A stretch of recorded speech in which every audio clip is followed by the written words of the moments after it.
한 주간 바람이 꽤 심하게 불었죠. 많이 불었습니다. 바람 소리를 들으며 어떤 생각 한번 해보셨습니까? 찬송가 가사에 보면 몰아치는 바람이 주님의 옷자락 같다라는 그런 찬양 가사가 있습니다.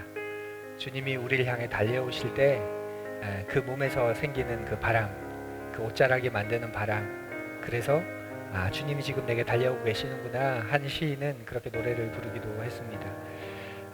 우리에게 불어쬐는 태양빛을 보며 하나님의 음성이라 생각하기도 하고, 또 우리에게 불어오는 바람을 보며 주님이 지금 내 곁을 지나고 계시는구나, 주님의 옷자락의 바람으로 보기도 하고, 많은 시인들은 그렇게 하나님을 찬양했는데요.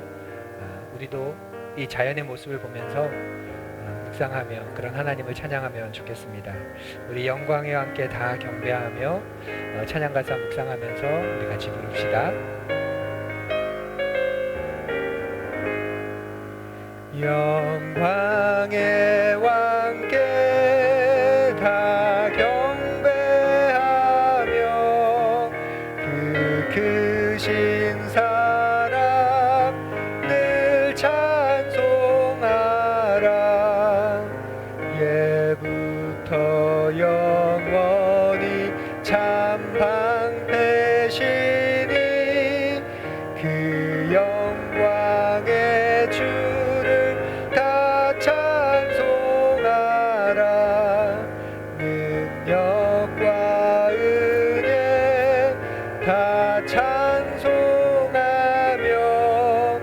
그 옷은 햇빛 그 집은 궁창 그 노래 소리로 주 노하시고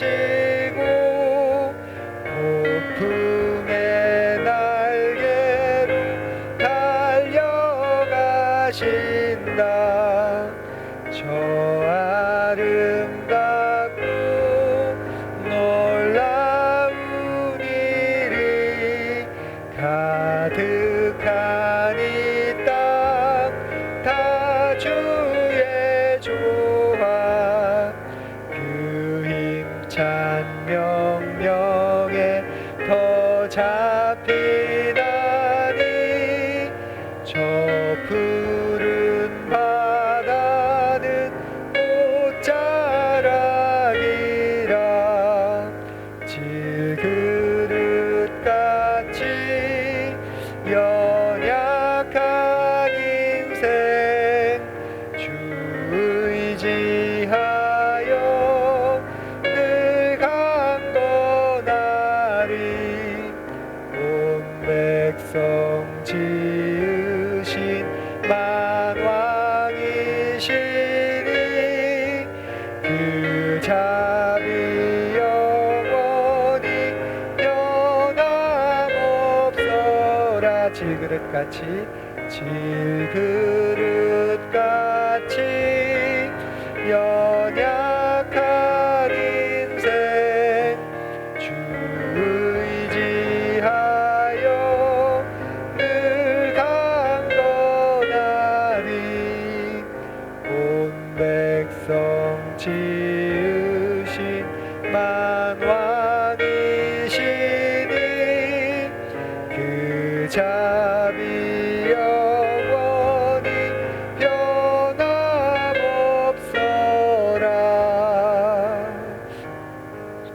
이번 한 주도 여전히 사회적 거리두기를 실천하는 한 주였습니다. 혼자 있었고 또 가족들과 함께 있었고, 많은 이들과 어울리기보다는 홀로 있는 시간, 혼자 있는 시간, 그런 시간들이 우리에게 선물처럼 또 주어졌던 한 주였습니다.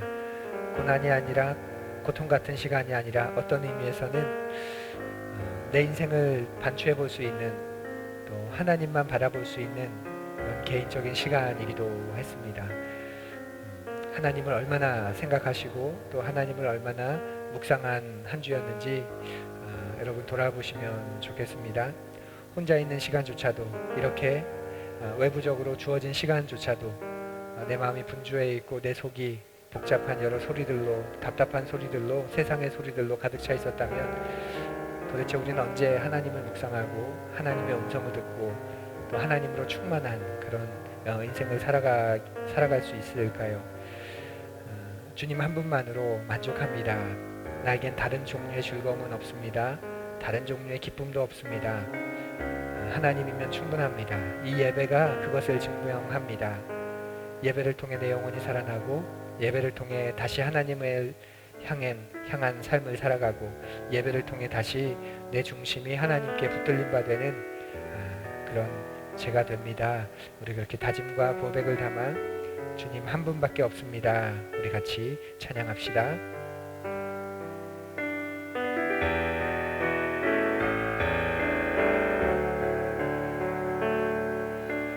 주님 한 분만으로 내 영혼 만족하네. 다른 종류의 즐거움 날 채울 수 없네. 주님 한 분만으로 내 영혼 기뻐하네. 세상이 주는 어떤 유혹도 날 흔들 수 없네. 이것이 나의 힘, 이것이 나의 노래, 이것이 내 소망의 이유. 주 나의 모든 것. 주님 한 분만으로, 주님 한 분만으로 내 영혼 만족하네.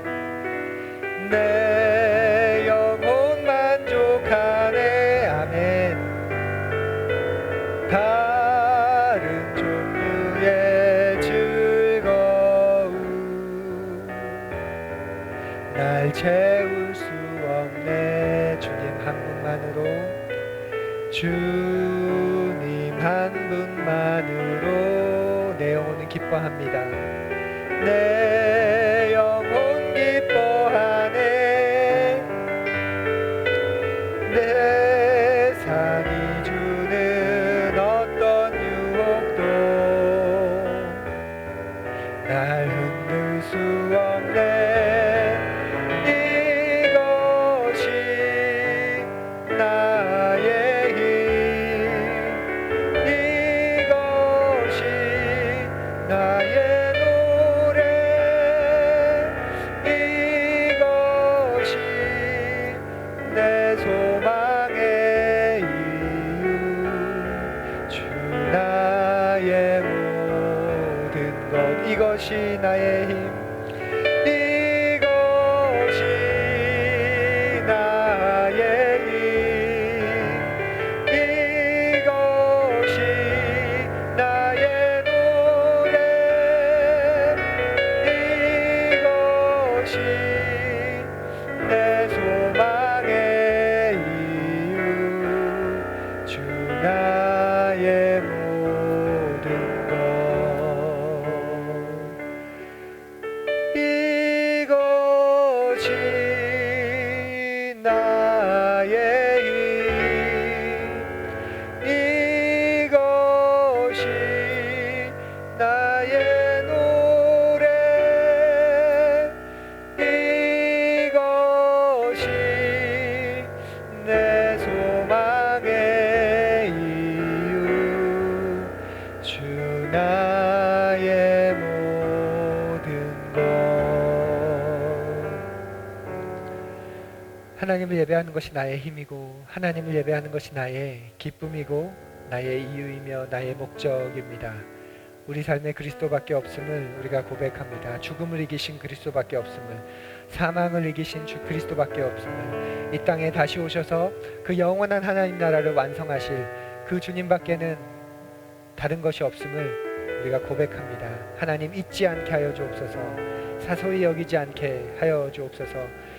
세상이 주님보다 더 커 보이지 않게 하시고, 주님 한 분만이 우리 삶의 가장 큰 이유와 목적과 기쁨과 소망이 되게 주님 도와주옵소서.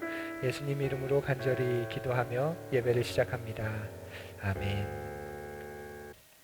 다 함께 찬송가 540장 부르겠습니다.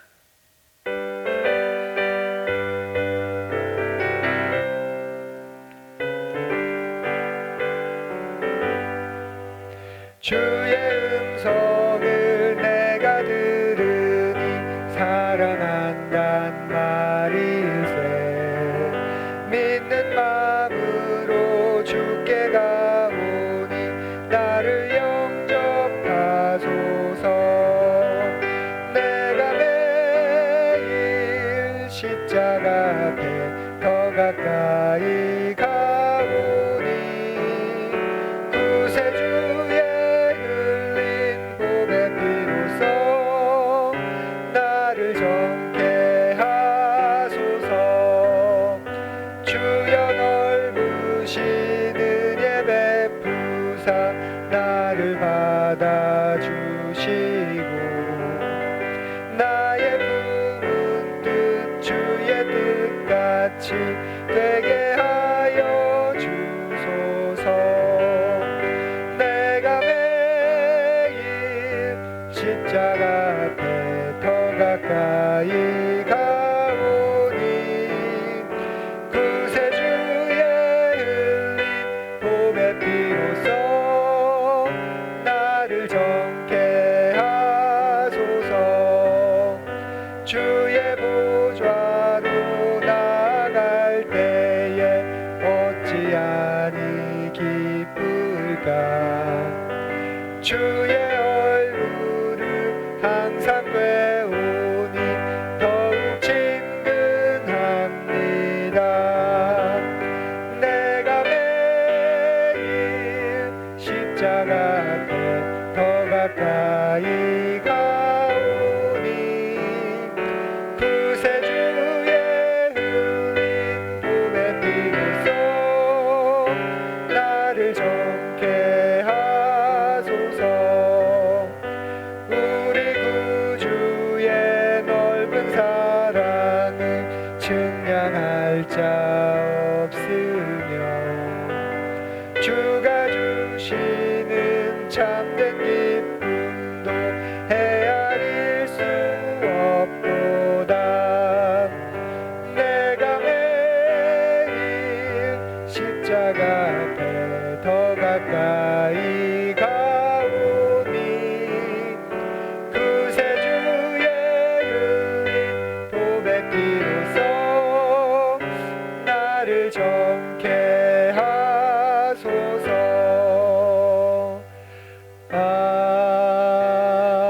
아멘.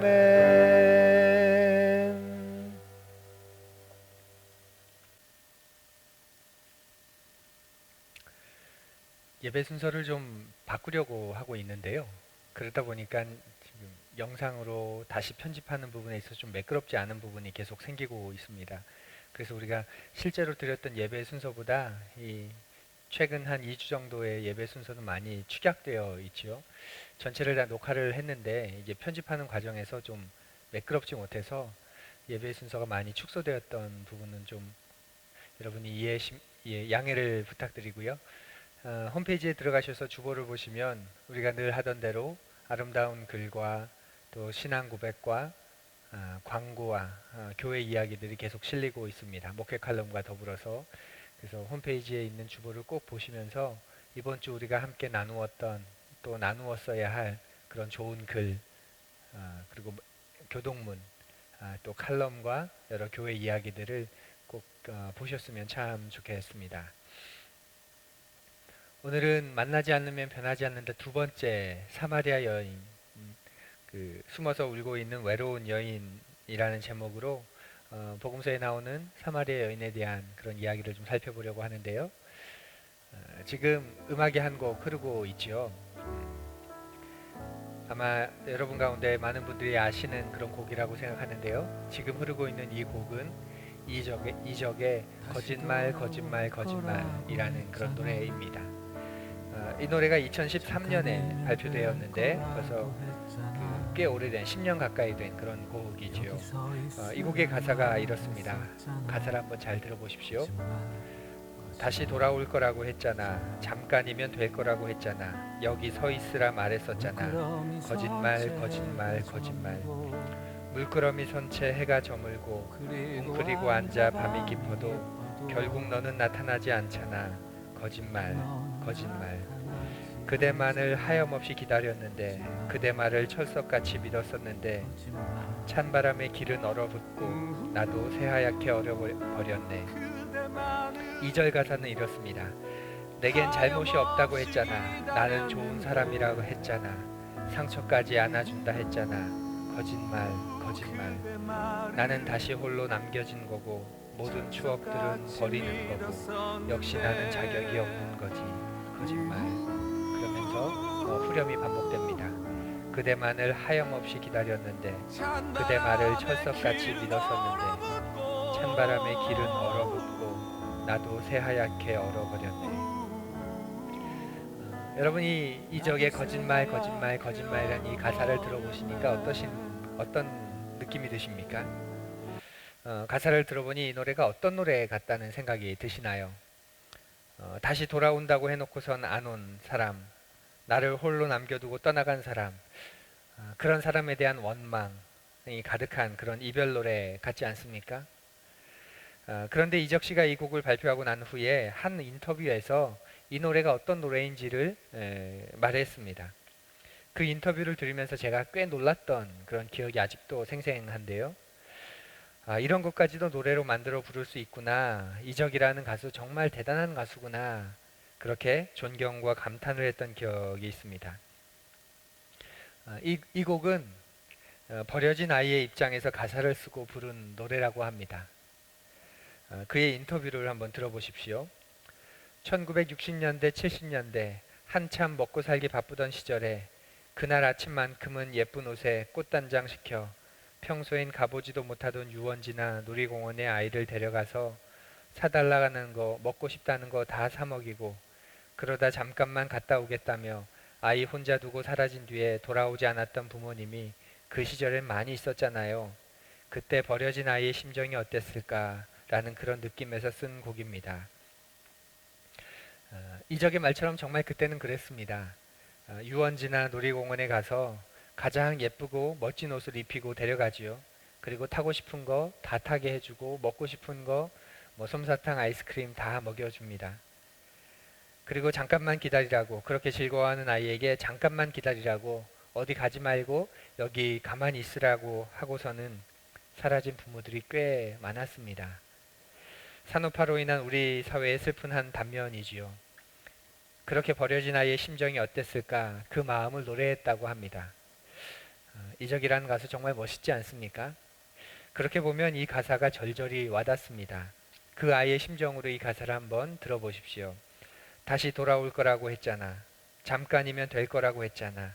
여기 서 있으라 말했었잖아. 거짓말, 거짓말, 거짓말. 물끄러미 선채 해가 저물고 그렇게 부모가 오지 않는 그 놀이동산에서 하루 저물도록 기다리는 거죠. 물끄러미 선채 해가 저물고 웅크리고 앉아 밤이 깊어도 결국 너는 나타나지 않잖아. 거짓말, 거짓말.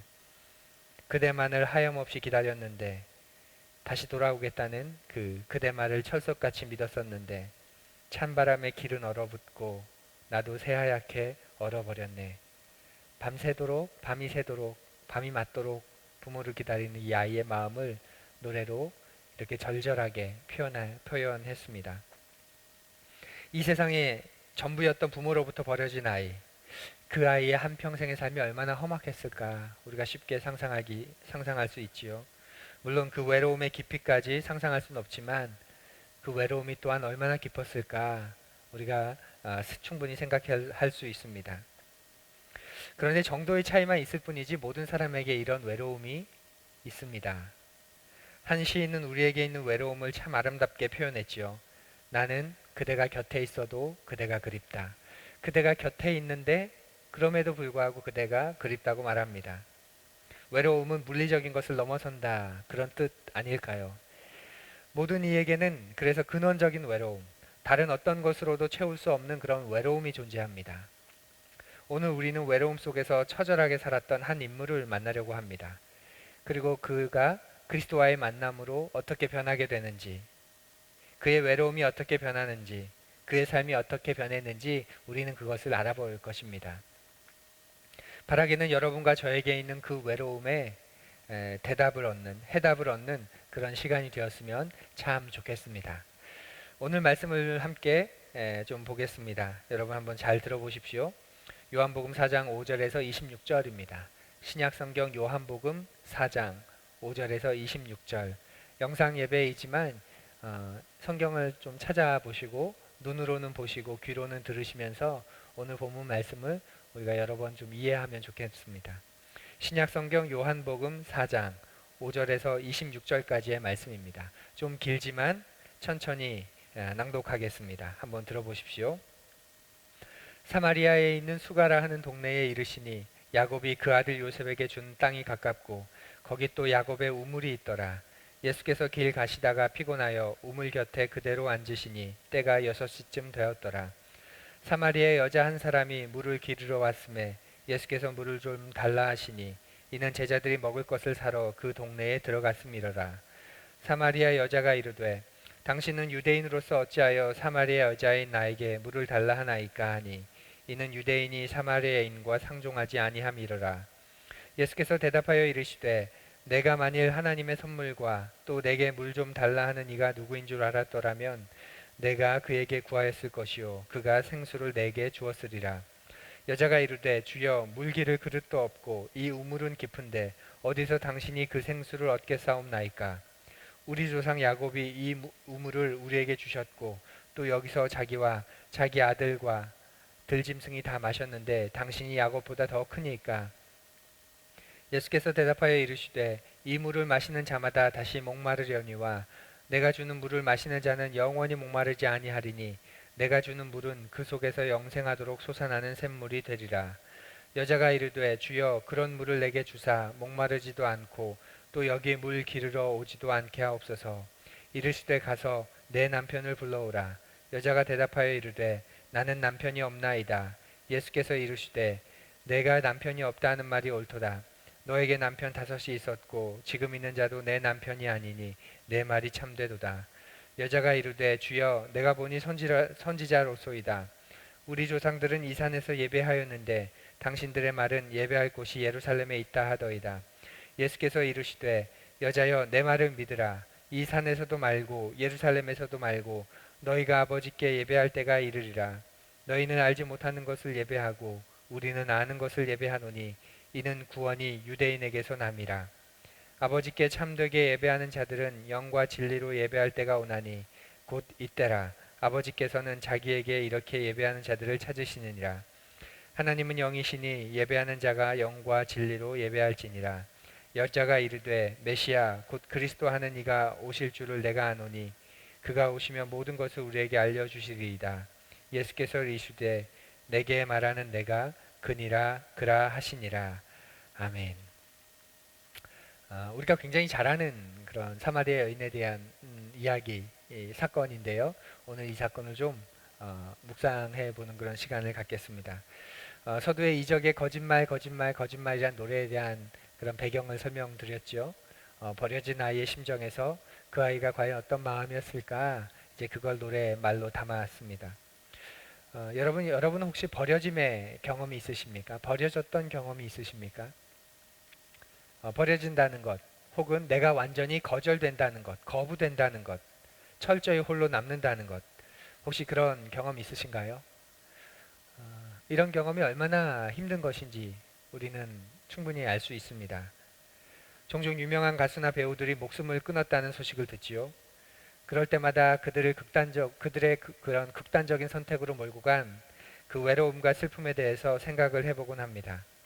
그런데 그들뿐만 아니라 우리 역시도 꼭꼭 감추고 사는 외로움의 실체가 있습니다. 과연 그것은 무엇일까요?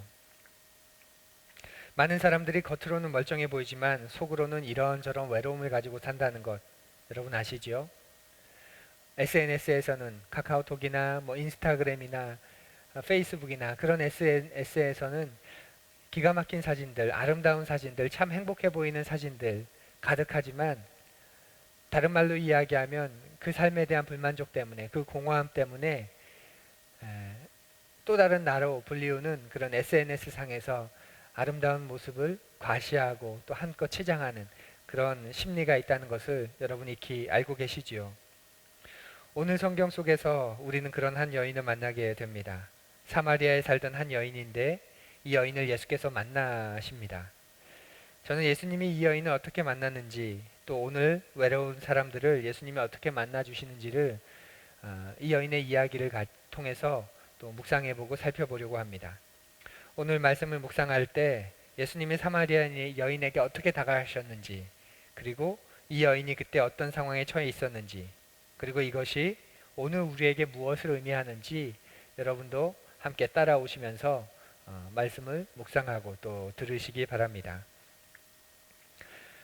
오늘의 본문의 주인공은 사마리아 여인인데요. 여러분 사마리아 여인 그러면 어떤 마음이 드십니까? 여러분과 상관이 있다는 마음이 혹시 드시나요?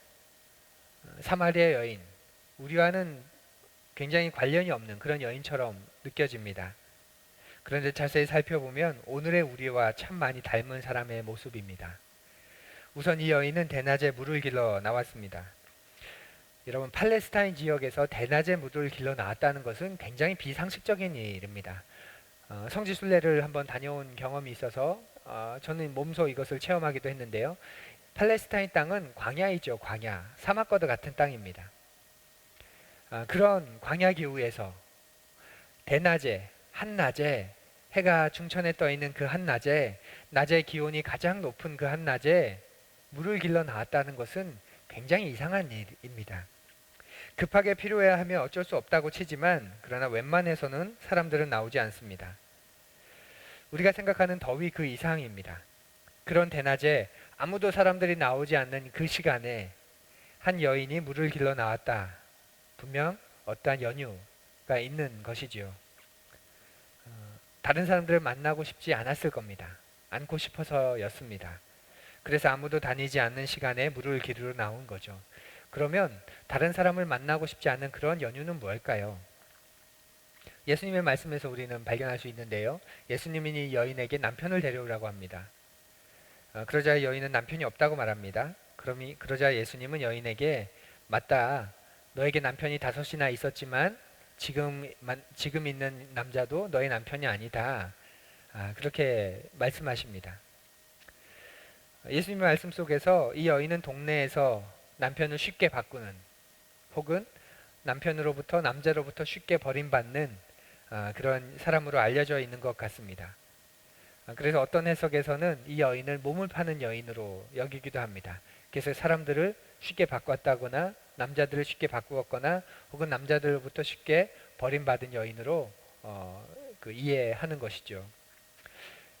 어떤 것이 맞는지 우리는 잘 알지 못하지만 분명히 알 수 있는 한 가지가 있습니다. 이 여인이 남자를 바꿨는지 혹은 남자들로부터 버림을 받았는지 우리가 정확하게 알 수는 없지만 그러나 이 여인에 대해서 우리가 정확하게 알 수 있는 한 가지가 있는데요. 바로 이 여인은 외로움에 처해 있는 여인이라는 거죠. 몹시 외로운 여인이었습니다. 그래서 끊임없이 누군가에게 사랑받기를 원한 여인입니다. 새로운 남자를 만나면 원하는 사랑을 받을 수 있을 거라 기대했을 겁니다. 그래서 남자를 6번이나 바꿨는지도 모르겠습니다. 하지만 외로움과 그 근원적 갈망은 채워지지 않았습니다. 여러분 사람은 누구나 사랑받기 원하죠. 여러분도 사랑받기 원하죠. 저도 마찬가지입니다. 목사라고 해서 대단한 듯 여겨지고 보일지 모르겠지만 저 역시도 평범한 한 사람이고 한 가정의 가장이고 한 남성입니다. 그래서 사랑받기 원하고 인정받기 원합니다. 그러나 원했던 사랑을 받지 못하면 어떻게 됩니까? 모두가 다 외로움에 빠집니다. 아무도 나를 사랑하지 않고 아무도 내 말에 귀 기울이지 않고 아무도 내 마음속 아픔과 고뇌를 알아주지 않고 내 곁에 아무도 없을 때 우리는 외롭습니다. 여러분도 그럴 경우 외롭지 않으십니까? 내 말을 들어주지 않고 나를 인정해주지 않고 나를 사랑해주지 않고 내게 관심 가져주지 않고 그럴 때 여러분 외롭지 않으십니까? 우리는 그렇습니다. 자신의 가치와 능력을 무시당하며 살아갈 때 우리는 외롭습니다. 그런데 어디 가정이나 가까운 관계에서만 그렇습니까? 일터에서도 마찬가지이죠. 견디기 어려운 중압감을 경험하는 직장인들이 상당히 많습니다. 그런데 그런 것들을 말할 수 없는 배우자도 친구도 심지어는 부모와도 나눌 수 없는 그런 외로움을 품고 홀로 버티는 직장인들이 얼마나 많은지 모릅니다. 그냥 나 혼자 힘들면 되지. 나 혼자 아파하면 되지. 무슨 뭐 해결책이 생기겠어. 그냥 나 혼자 가지고 있으면 되지. 그렇게 외로움 속으로 고독감 속으로 깊이 깊이 들어가는 그런 사람들이 많이 있습니다. 이런 면에서 보면 우리 역시도 이 여인과 마찬가지입니다.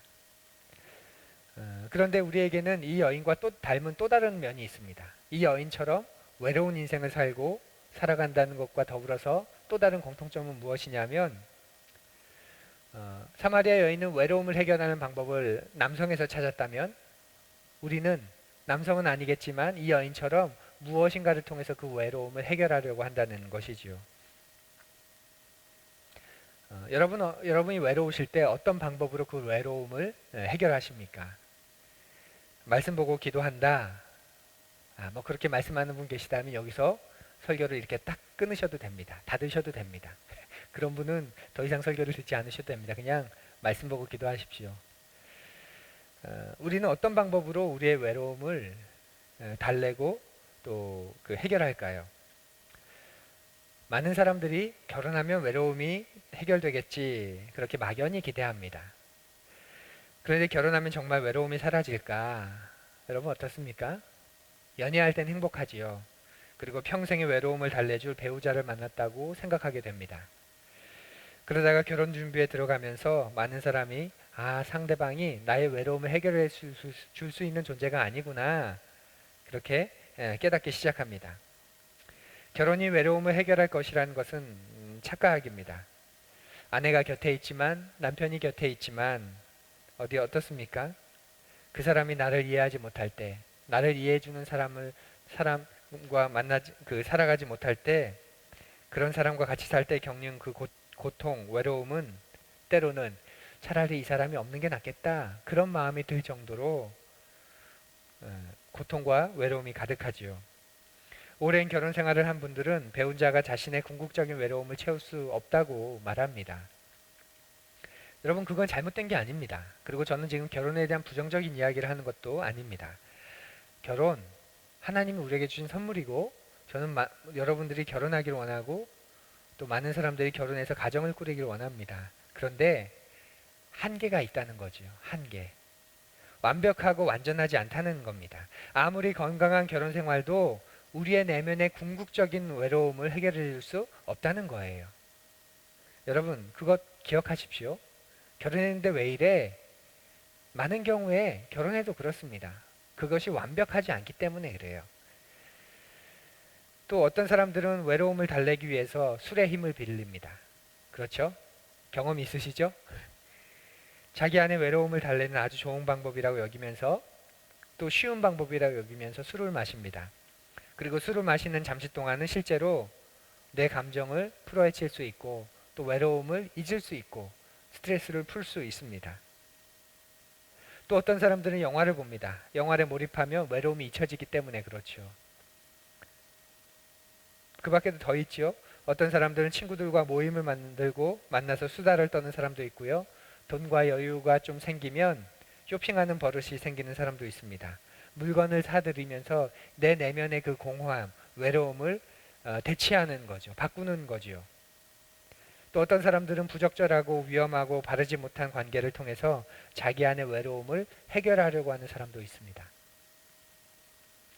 그러고 보면 요즘 먹방, 여행, 소셜미디어, 전화 이런 것들을 끊임없이 하면서 잠시라도 혼자 있는 순간을 고립된 순간을 벗어나려고 하는 사람들이 많이 있습니다. 스스로도 어찌할 수 없는 자기도 모르는 외로움 때문이 아닐까요? 특별히 직장인들은 어떻습니까? 외로울 수 있는 시간들을 아예 없애버리려고 합니다. 눈코 뜰 새 없이 일하면서 일에 중독될 만큼 일에 바쁘면서 외로움 느낌이 파고들 기회조차 없도록 자신을 만드는 거지요. 나는 외로운 사람이 아니야. 난 이렇게 열심히 사는 사람이고 난 이렇게 바쁜 사람이야. 그렇게 자기를 최면하는 거지요. 그런데 그렇다고 해서 외로움이 사라지지 않습니다. 잠깐 유보된 것일 뿐이죠. 다시 오늘 사마리아 여인으로 우리 돌아가 볼까요? 아무것도 채울 수 없는 외로움을 안고 한낮에 대낮에 아무도 없는 물가에 물을 기르러 온 이 여인에게 예수님이 찾아오십니다. 예수님이 그 여인에게 다가가십니다. 단순히 그 여인이 있었던 자리에 계신 게 아니라 놀랍게도 그 여인을 만나기 위해 일부러 그곳에 가신 겁니다. 그리고 실제로 예수님은 그 여인을 만나고 난 다음에 이제 다시 그 사마리아 지역을 떠나십니다. 당시에 유대인이 사마리아 땅에 들어간다는 것은 굉장히 부정한 것이었어요. 그리고 유대인 남자가 이방 여인, 그것도 사마리아 여인에게 말을 건다는 것은 상상조차 할 수 없었던 일이었습니다. 당시에 유대인들은 사마리아 사람들과는 상종도 하지 않았습니다. 왜냐하면 사마리아 사람들이 굉장히 치욕스러운 사람이라고 여겼기 때문에 그래요. 사마리아 사람들은 어떤 사람들이냐면 유대인과 이방 민족과의 혼혈 민족입니다. 그러니 정통 유대인들이 봤을 때 자신들의 이 정통 유대인의 피가 이방 민족과 흐르는 그 혼혈 민족을 보는, 그래서 그 어떤 이방 민족보다 사마리아 사람들을 더 부정하고 더 치욕스럽게 여겼습니다. 그래서 심지어는 이스라엘 지도가 이렇게 되어 있죠. 남쪽에 남유다가 있고요, 유다 지역이 있고요, 북쪽에 이스라엘 갈릴리 지역이 있죠. 그러면 놀랍게도 이 이스라엘 사이에 사마리아 지역이 있습니다. 유다 지역에서 갈릴리 지역으로 이렇게 가려면 사마리아를 관통해야 됩니다. 지도상으로는. 그런데 유대인들은 이 사마리아를 수치스럽고 치욕스럽게 여겨서 이렇게 관통하지 않고 일부러 요단강을 건너서 또 다른 이방 민족 길로 가서 이렇게 다녔습니다. 그만큼 사마리아 사람들을 부정하게 여겼고 수치스럽게 여겼습니다. 그런데 놀랍게 예수님께서 그 사마리아를 가로질러서 사마리아 여인을 만나십니다. 그리고 이 여인과의 대화가 끝난 후에 예수님이 어떻게 한 줄 아십니까? 갈릴리로 올라가신 게 아니라 다시 사마리아를 빠져서 돌아서 갈릴리로 가십니다. 이 말은 예수님이 이 한 여인을 만나기 위해 찾아간 것이지요. 저는 사마리아 여인을 대하시는 이 예수님의 방법이 저와 여러분을 대하는 똑같은 방법이라고 확신하고 믿습니다. 사랑하는 여러분, 예수님이 인간에게 다가가실 때 예수님의 발걸음을 막을 수 있는 장애물은 아무것도 없다는 것을 여러분 잊지 마십시오. 그 어떤 편견도 선입견도 한 사람을 찾아가신 예수님을 막을 수 없습니다. 우리에게 있는 편견과 선입견과 장애 때문에 다른 사람을 향한 마음을 쉽게 젖고 그에게 찾아가지 못하지만 우리 예수님은 그렇지 않습니다. 그 한 사람을 위해서 오히려 편견 속으로 들어가시고 선입견 속으로 들어가시고 그 속에서 그 사람을 진실되게 만나주시는 분입니다. 성별, 재산, 교육 수준, 인종, 지방색, 도덕성에 이르기까지 그 어떤 차이도 예수님은 뛰어넘는 분이십니다. 그러니 여러분의 삶 속에서 예수님을 만나는 것을 두려워하지 마시고 그것을 사모하고 또 기대하시기 바랍니다. 사람들은 하나님이신 예수가 나한테 관심을 가질까? 나한테 찾아올까? 그렇게 생각합니다. 그러다가 스스로 결론을 내지요. 아니야, 오지 않을 거야. 뭐 나 같은 사람에게 오겠어. 내게 그럴 만한 가치가 있나? 우리 부모도 나를 별로라고 생각하는데 내 주변의 사람들도 나를 그렇게 주목하지 않는데 이런 평범하다 못해 그 이하인 나를 하나님이 뭐라고 주목하실까? 저 사람 정도는 돼야지. 저 정도는 돼야지. 나도 나에게 만족하지 못하는데 하나님이 나를 사랑하신다고? 글쎄, 나는 믿겨지지 않아. 스스로 그렇게 결론을 내립니다. 그런데 여러분의 그런 생각보다 더 놀라운 게 뭔지 아십니까? 예수님은 누구에게나 찾아가겠다고 말씀하셨다는 겁니다. 그리고 예수님은 누구에게나 가실 수 있고 또 가기 원하시는 분입니다.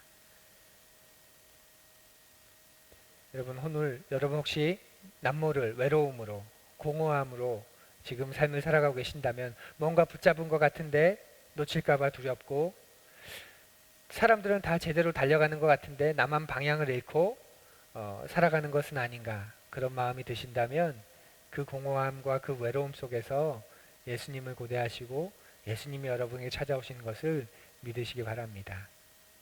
그리고 오늘 말씀을 특별히 주의 깊게 또다시 한번 읽어보십시오. 사람의 말로 곧 변화될 그런 환경에 만족하지 마시고 영원히 변치 않는 하나님의 말씀에 한번 주목해 보십시오. 머릿속으로 상상하면서 읽어보시고 2000년 전에 그 장면을 한번 떠올리면서 묵상해 보십시오. 이 말씀 속을 통해서 예수님이 여러분에게 찾아가고 싶어 하시기 때문에 그렇습니다. 그러면 예수님이 그렇게 우리에게 찾아오시면 무엇을 하실까요? 여러분의 눈을 열어서 1차적인 필요에서 한 발짝 더 나아가서 근원적인 필요를 발견하게 하십니다. 여인의 1차적인 필요는 무엇이었냐면 물이었습니다. 물을 길러 온 거잖아요. 여인은 이 1차적인 필요는 물이었어요. 그런데 예수님은 그 물을 화두로 삼아서 영원히 목마르지 않는 생명의 물, 생수를 주겠다고 하십니다. 여인은 1차적인 필요를 해결하기 원했지만 예수님은 그 필요를 만족시켜주는 대신에 영원한 필요, 영원한 것을 제시하는 것이지요. 우리에게 가져와서 이야기하면 이런 겁니다. 여러분에게 혹시 어떤 분에겐 지금 돈이 필요한 분이 계실 수 있습니다. 그래서 재정을 채워달라고 기도하죠. 그러면 어떤가요? 하나님이 재정을 채워주시지 않는 경우가 있습니다. 때로는 여러분의 1차적인 필요를 그냥 지나치시기도 합니다. 그런데 거기서가 끝이 아니라 돈 대신에 아마도 진정한 풍요와 안전이 무엇인지 예수님이 알려주시기도 합니다. 지난주에 국회의원 선거가 끝났죠. 권력을 갈구하는 사람들이 있습니다. 사람은 힘이 있어야 돼. 그래야 무시당하지 않아. 그렇게 생각하는 사람들이 많습니다. 그런데 예수님은 그런 사람들에게 다른 사람을 누를 수 있는, 나를 괴롭게 하는 사람들을 누를 수 있는 힘을 주시기보다는 세상을 이기는 내적인 힘을 주시는 경우가 더 많습니다. 또 부모의 사랑, 연인의 사랑이 필요한 사람도 있지요. 그런데 예수님은 그것보다는 무조건적인 사랑과 하나님의 용납과 사랑이 무엇인지를 더 알려주고 싶어 하십니다. 어떤 사람은 다른 사람이 알아주기를 바라고 인정받고 싶어 합니다. 하지만 예수님은 여러분이 다른 사람에게 잠깐 인정받는 대신에 오히려 여러분이 지닌 가치와 누구도 범접할 수 없는 위엄과 존귀함이 있다는 것을 더 깨닫게 해주고 싶어 하시는 분입니다. 따지고 보면 우리는 이렇게 사마리아 여인처럼 1차적인 필요를 채우려고 예수님께, 하나님께 나아가는 사람입니다. 그리고 그걸 달라고 하나님께 기도하지요. 그런데 하나님이 그 1차적인 필요를 채워주시지 않는 경우가 더 많습니다. 하나님의 관심은 여러분의 1차적인 필요를 통해서 본질적이고 중심에 가까운 것, 영원한 것을 가르쳐주고 싶어 하신다는 것이지요. 한 목사님의 이야기가 참 저에게 인상적이었는데요. 하나님 나라를 뭐라고 설명할까? 그분이 이렇게 이야기했습니다. 실패해도 괜찮은 나라. 하나님 나라는 어떤 나라냐면요, 실패해도 괜찮은 나라입니다. 그 말 속에서 저에게 어떤 마음이 들었냐면, 우리는 실패하지 않게 해달라고 기도합니다. 성공하게 해달라고 기도해요. 그래서 실패를 두려워합니다. 실패를 애써 무시합니다. 그런데 하나님 나라는 실패해도 괜찮은 나라. 그런 것을 하나님 우리에게 가르쳐 주시는 거죠. 경험하게 하는 것이고 그 속에서 살아가게 하시는 겁니다. 그러니까 근원적인 필요를 채워주시는 분이십니다. 예수님이 이 땅에 오신 이유는 분명하지요. 사마리아 여인에게 찾아오신 이유는 아주 분명합니다. 단지 답답함과 목마름을 채워주시기 위해서 오신 게 아니라 숨겨진 외로움을 어루만져 주시는 분, 영원한 목마름을 해결해 주시는 분, 온 마음을 다해 사랑해도, 우리가 그렇게 사랑해도 두렵지 않는 분, 그리고 영원한 안전과 무조건적인 사랑을 넘치도록 주시는 그 하나님을 우리에게 소개해 주시고 경험하게 해주시기 위해서 이 땅에 오신 겁니다. 저는 21세기의 사마리아 여인인 여러분과 저에게도 예수님이 동일하게 다가오신다고 믿습니다. 목마르고 숨겨진 외로움을 지닌 이들에게 예수님은 찾아오십니다. 변치 않는 사랑의 관계는 그래서 예수님을 만나면서 시작되는 거죠. 예수님은 내 일상의 필요를 알고 여러분의 1차적인 필요를 알고 계십니다. 그리고 그 안에 얽혀있는 내 아픔들을 잘 알고 계시고요. 내가 무엇에 예민한지, 내가 무엇 때문에 계속 이렇게 고통스러워하는지, 그 외로움, 그 아킬레스건 같은 그 고통을 그냥 지나쳐 버리는 분이 아니십니다. 그리고 내가 정말 필요한 근원적인 사랑을, 설사 그것이 해결되지 않는다 하더라도 더 이상 그것에 종로를 타고 얽매여 살지 않는 그런 근원적인 필요를 주시는 분, 바로 예수님입니다. 사람의 외로움은 삶의 단계마다 다르게 찾아온다고 하지요. 싱글일 때, 또 학생일 때, 결혼했을 때, 아이를 가졌을 때, 나이가 들었을 때, 또 직장에서 열심히 일할 때, 또는 퇴출 위기에 몰렸을 때, 엄청난 스트레스를 받았을 때, 이렇게 상황마다 사람이 가진 외로움의 깊이나 넓이나 그 폭은 다 다르게 찾아온다고 합니다. 그런데 우리는 어리석게도 외로움을 없애려고 절대 채워지지 않는 방법으로 계속 애를 씁니다. 우리가 정직해져서 그 방법이 아닌, 정답이 아닌 것이라는 걸 알게 되면 그제서야 우리는 하나님을 찾기 시작하게 됩니다. 그게 바로 오늘 본문 후반부에 나오는 예배입니다. 갑자기 물 달라고 하시다가, 남편을 데려오라고 하시다가, 영원히 목마르지 않는 생수를 준다고 하시다가 예배에 대한 이야기로 옮겨갑니다. 그리고 어디서 예배를 드립니까? 이산입니까? 저산입니까? 그래서 예수님이 이산도 아니고 저산도 아니고 신령과 진정으로 예배드릴 때가 오게 되는데, 신령과 진정으로 예배를 드려야 한다, 이렇게 말씀하십니다. 갑자기 예배에 대한 이야기로 옮겨가세요. 그것이 무엇이냐면, 예배는, 하나님을 진정으로 예배하는 것은 바로 내면의 외로움을 없애는 진정한 대답이 된다는 것을 지금 여인에게 가르쳐 주시는 거지요. 예배란 내가 겪고 있는 외로운 삶의 현장에서 하나님을 만나는 겁니다. 이 산에서 저 산에서가 아니야. 예배는, 하나님을 만나는 사건은 그 외로움의 바로 자리, 거기 숨기고 싶고 감추고 싶고 아닌 척하고 싶고 애써 무덤덤한 척하고 싶어하는 그 삶의 자리, 그 문제, 바로 거기서 하나님을 만나는 것, 그것이 바로 예배라는 것을 이 여인에게 가르쳐주고 계시는 겁니다. 사랑하는 하늘가족 여러분, 여러분이 가지고 있는 외로움을 승화시키는 법을 터득해 가시기 바랍니다. 그 속에서 하나님을 만나는 법을 알아가기 시작하시기 바랍니다. 매번 우리의 삶의 여러 가지 상황 속에서 외로움의 단계가 다 다르지요. 그때마다 어김없이 사마리아 여인을 만나기 위해 일부러 사마리아 땅으로 가신 그 예수님, 그리고 그녀를 만나고 난 후에 영원한 생수를 보여주시고 난 후에 다시 돌아가셔서 원래의 길로 가셨던 그 예수님 모습, 21세기를 살아가는 또 다른 사마리아 여인인 우리에게 동일한 하나님의 약속의 말씀이고, 여러분과 저에게 찾아오시는 예수님의 모습입니다.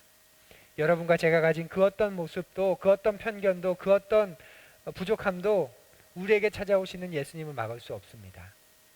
그리고 그렇게 예수님을 만나자 이 사마리아 여인이, 대낮에 사람의 눈을 피해서 물을 길러온 이 여인이 이제는 대낮에 사람을 피하는 게 아니라 오히려 사람들에게 찾아가서 내가 예수를 만났노라고, 메시아를 만났노라고, 내 삶을 바꾼 분이 계시노라고 오히려 간증하고 찾아가는 인생이 되었습니다. 그렇게 우리를 찾아와 만지시고 우리를 이끌어 주시는, 세상이 알 수 없는 충만함으로 우리를 채우시는 그 예수님을 만나는 여러분 되시길 바랍니다. 코로나19로 인해서 사회적 거리두기를 하는 이 시간이 우리가 그동안 잊었던 우리 삶의 공허, 외로움을 발견하는 시간이 혹시 아닌가요? 그동안은 바쁘게 지내서, 일터에서 또 밖에서 바쁘게 지내서 다른 사람들과 부단히도 끊임없이 어울리다 보니 내 삶이 실체를 몰랐던 그런 시간이었다면, 이 코로나19로 인해서 2달 가까이 관계를 멀리하고 잠시 떨어져 있고 조용히 홀로 있는 시간 속에서 인생이 뭔지, 내 삶 이렇게 살아가도 되는지, 정말 이것이 하나님 원하시는 것이 맞는지 우리가 계속 끊임없이 되돌아보는, 그래서 이것이 예수님을 만나야 하는, 예수님이 내 삶 속에서 내 주인 되셔서 그분과 함께 걸어가야 하는 바로 그 인생인 것을 우리가 깨닫게 되는 또한 시간이기도 합니다. 외로움 속에서 홀로 울고 있던 여인에게 찾아오신 그 예수님을 여러분이 만나시길 바랍니다. 그리고 그분에게 나아가시고 그분을 예배하며 우리의 인생을 근원적인 만족과 기쁨을 주시고 바꾸시는 그 예수님을 알아가고 또 경험하는 이번 한 주 되시기를 간절히 바랍니다. 왜 변하지 않느냐고요? 만나지 않으면 변하지 않습니다. 예수님을 만난 그 삶, 그 자리에 그 삶의 변화, 그 목적의 변화, 가치관의 변화. 여러분, 우리가 직장만 하나 바뀌어도 혹은 장소만 하나 바뀌어도 우리가 바뀝니다. 돈 쓰는 방법이 바뀌고 물건 사는 습관도 바뀌고 여러 가지 것들이 바뀝니다. 하물며 인생의 주인이신 예수님을 만나는데 바뀌지 않는다? 그 말은 내가 만나지 않은 것이지요. 그분을 만나면 삶의 주인이 바뀌면 목적과 가치와 거기에 따른 삶이 생각이 바뀌게 됩니다. 그런 근원적인 필요를 채워주시는 영원한 생수를 우리에게 흘려보내시는 그 예수님을 묵상하고 만나는 한 주 되기를 간절히 고대합니다. 기도와 축도함으로 오늘 예배를 마치겠습니다. 사랑하는 하나님, 2000년 전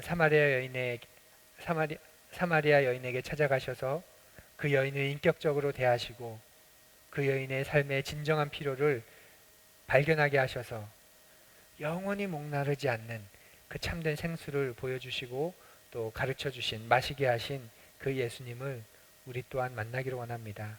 외로움 속에 살아가는 저희입니다. 눈에 보이는 내 손에 잡을 수 있는 것들로, 장난감 같은 것들로 이 외로움을 숨겨보지만 불쑥불쑥 찾아와 삶의 공허와 외로움으로 우리를 내몰아 갑니다. 우리가 예수 그리스도를 만나게 하여 주옵소서. 우리의 삶의 바로 그 자리에서, 그 문제 속에서 예수 그리스도를 만나 더 근원적인, 본질적인 그런 필요를 채우게 하시고 해답을 얻게 하시고 방향을 놓치지 않도록 주님 도와주옵소서. 그렇게 하늘가족 푸른 이로 한 주를 살아가도록 주님 도와주옵소서. 우리 구주이신 예수 그리스도의 은혜와 하나님 아버지의 크신 사랑하심과 성령 하나님의 함께 하시는 은혜가 사랑하는 모든 푸른 이와 하늘가족 위에 지금부터 영원까지 함께 하기를 간절히 축원합니다. 아멘. 예배를 마쳤습니다. 이번 한 주도 여러분 승리하시고 또 평안한 한 주 되시기 바랍니다.